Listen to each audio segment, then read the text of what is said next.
பார்படாஸிலிருந்து விமானம் மூலம் டெல்லி புறப்பட்ட இந்திய கிரிக்கெட் அணியினர் நாளை அதிகாலை டெல்லி வந்தடைய உள்ளனர். இந்திய வீரர்கள் உலகக்கோப்பையுடன் நாளை பிரதமரை சந்திக்க உள்ளதாக தகவல் வெளியாகியுள்ளது.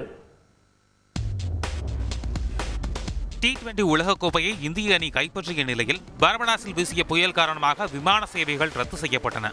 இதனால் இந்திய கிரிக்கெட் அணியினர் இந்தியா திரும்புவதில் சிக்கல் ஏற்பட்டது.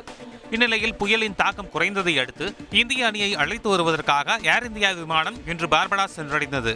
தொடர்ந்து இந்திய அணி வீரர்கள், அவர்களது குடும்பத்தினர், பயிற்சியாளர்கள், பத்திரிகையாளர்கள் உள்ளிட்ட 70க்கும் மேற்பட்டோர் பார்படாஸிலிருந்து அந்த விமானம் மூலம் இன்று டெல்லி புறப்பட்டனர். நாளை அதிகாலை விமானம் டெல்லி வந்தடையும் என எதிர்பார்க்கப்படுகிறது. 17 ஆண்டுகளுக்கு பின் T20 உலகக்கோப்பையை இந்தியாவிற்கு கொண்டு வருவதாக விமானத்தில் பயணிக்கும் இந்திய வீரர்கள் புகைப்படங்களை வெளியிட்டுள்ளனர். தாயகம் திரும்பியவுடன் இந்திய வீரர்கள் கோப்பையுடன் பிரதமர் மோடியை சந்திக்க உள்ளனர்.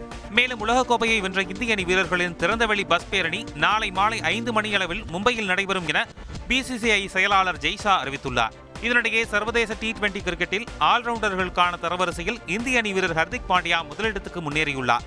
உலகக்கோப்பை இறுதி ஓவரில் அவர் சிறப்பாக பந்து வீசி வெற்றிக்கு வழிவகுத்தது குறிப்பிடத்தக்கது. செய்திகளை உடனுக்குடன் தெரிந்து கொள்ள உடனே சப்ஸ்கிரைப் பண்ணுங்க.